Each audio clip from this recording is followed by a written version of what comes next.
Hello दोस्तों। इस video में हम देखेंगे कि सेव सीक्वेंस कैसे फाइंड आउट करते हैं। तो सेव सीक्वेंस एक्चुअली काम में क्या आती है। सेव सीक्वेंस से हमें ये पता चलता है कि फ्यूचर में कभी डेडलॉक की सिचुएशन तो क्रिएट नहीं हो रही। तो ये हमारे पास तीन प्रोसेसेस हैं। इन तीनों प्रोसेस ने ये बता रखा है कि इन्हें मैक्सिमम कितने रिसोर्स चाहिए, और अलोकेटेड बता रहा है कि इनको कितने मिल चुके हैं एक पर्टिकुलर टाइम पॉइंट पे। और जो टोटल नंबर ऑफ रिसोर्स है वो है हमारे पास 12। तो अब हम देखें तो पहली प्रोसेस को जैसे 5 रिसोर्स मिल गए, दूसरी को 2, तीसरी को 2। तो 12 में से 9 रिसोर्सेज तो ऑलरेडी अलोकेट हो चुके हैं। तो अब हम यहाँ देखेंगे कि सेव सीक्वेंस फाइंड आउट कैसे करते हैं। तो पहले मान लीजिए ये हमारे पास टोटल 12 रिसोर्सेज थे। इनमें से जो इसे ऑलरेडी अलोकेटेड हो चुके हैं वो है 5। P2 को अलोकेटेड है 2।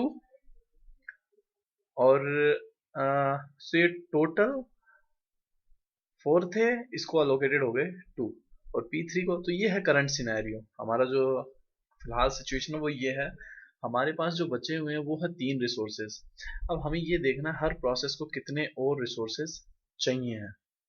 तो पहली प्रोसेस की हम बात करें तो उसको टोटल 5 चाहिए थे। इसे सॉरी टोटल 10 चाहिए थे, 5 इसे मिल गए तो इसे 5 और रिसोर्स चाहिए। वैसे ही हम देखें तो प्रोसेस P2 को 2 और चाहिए, प्रोसेस P3 को 7 और चाहिए। हमारे पास कितने रिसोर्स अवेलेबल है? केवल 3। तो अब यदि आप इन तीन को, अब आपको खुद ही देखना है कि मतलब आप इन तीन से कौन सी प्रोसेस की रिक्वायरमेंट को सेटिस्फाई कर सकते हो। तो यदि आप ये तीनों के तीनों प्रोसेस P1 को दोगे तो P1 को तो ये लेने के बाद 2 रिसोर्सेज और चाहिए, वो बैठा रहेगा। अब ना P1 एग्जीक्यूट होगा, P2 को भी रिसोर्स नहीं मिले, P2 भी एग्जीक्यूट नहीं होगा, P3 भी नहीं होगा, तो हम P1 को नहीं दे सकते। चलिए अब देखते हैं P2। तो अब हम इस तीन में से 2 रिसोर्सेज P2 को यदि दे दें तो होगा क्या? P2 को केवल 2 ही चाहिए। हमने इन तीन में से 2 रिसोर्स दे दिए P2 को। तो जैसे ही हमने P2 को ये रिसोर्स दिए तो P2 के पास, P2 को जितने भी रिसोर्स चाहिए थे उसे सारे मिल गए। और जब भी किसी प्रोसेस को उसके सारे रिक्वायर्ड रिसोर्सेस मिल जाते हैं वो अपना एग्जीक्यूशन कंप्लीट कर लेता है। अब जैसे P2 अपना एग्जीक्यूशन कंप्लीट करेगा, इसके पास जितने भी रिसोर्सेस हैं ये उसे रिलीज कर देता है। तो इसके पास हैं 4 रिसोर्सेस, ठीक है। तो ये इन 4 को कर देगा रिलीज। तो ये जैसे इन 4 को रिलीज करेगा तो हमारे पास अब अवेलेबल कितने हो गए? हमारे पास अवेलेबल हो गए हैं 5 रिसोर्सेस। अब हम देखें कि इस करंट अवेलेबिलिटी से हम किस प्रोसेस की रिक्वायरमेंट को सेटिस्फाई कर सकते हैं। इसे 5 चाहिए, इसे 7 चाहिए, तो ऑब्वियसली हम इसको यदि P3 को देंगे पांचों के पांचों, कोई हमें बेनिफिट नहीं होना है। तो हमने ये 5 रिसोर्स दे दिए अब प्रोसेस P1 को। तो अब जैसे ही हमने ये 5 रिसोर्सेज प्रोसेस P1 को दिए, P1 को जितने रिसोर्स चाहिए थे P1 को वो सारे मिल गए। तो अब इसके रिक्वायर्ड रिसोर्सेज कितने हैं? 0। इसे 10 चाहिए थे, 10 इसे अलोकेट कर दिए। अब ये भी क्या करेगा? ये भी अपना एग्जीक्यूशन कंप्लीट कर लेगा। और जैसे किसी का एग्जीक्यूशन कंप्लीट होता है तो वो अपने सारे रिसोर्स को रिलीज कर देता है।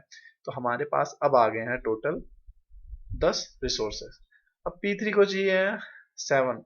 तो हमारे पास 10 अवेलेबल है, हम क्या करेंगे इसमें से 7 P3 को अलोकेट कर देंगे और P3 भी अपना एग्जीक्यूशन कंप्लीट कर लेगा। तो यहाँ पर कोई इनफाइनाइट वेटिंग नहीं हो रही, हर प्रोसेस अपना एग्जीक्यूशन कंप्लीट कर रहा है। बट सीक्वेंस क्या है? पहले हमने P2 को रिसोर्स देके उसका एग्जीक्यूशन कंप्लीट कराया, फिर P1 को, फिर P3 को। सो ये जो सीक्वेंस है, जिस ऑर्डर में हमने हर प्रोसेस का एग्जीक्यूशन कंप्लीट करवाया है, इस सीक्वेंस को बोलते हैं सेफ सीक्वेंस। तो आपके किसी भी करंट सिचुएशन पे यदि सेफ सीक्वेंस है, इट मीन्स कि वहां पर डेडलॉक की कोई सिचुएशन नहीं आएगी। तो इसलिए हम सेफ सीक्वेंस को हम कंसिडर करते हैं। ओके।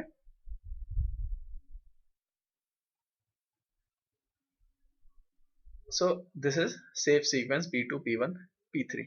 तो आपको जैसे और कोई क्वेश्चन भी मिलता है इसी पे, इसमें नंबर्स अलग होंगे, तो आपको बस ये देखना है कि अवेलेबल रिसोर्स से आप किसकी रिक्वायरमेंट को सेटिस्फाई कर सकते हो। तो जिसकी भी रिक्वायरमेंट को आप सेटिस्फाई करोगे वो अपना एग्जीक्यूशन कंप्लीट करने के बाद अपने भी रिसोर्स रिलीज कर देता है, तो आपके पास और ज़्यादा रिसोर्सेज आ जाते हैं, फिर दूसरी प्रोसेस की रिक्वायरमेंट को सेटिस्फाई करो। तो एक ऐसी सीक्वेंस जिसमें हर प्रोसेस अपना एग्जीक्यूशन कंप्लीट कर ले सक्सेसफुली, उसे हम बोलते हैं safe sequence. Thank you very much for watching.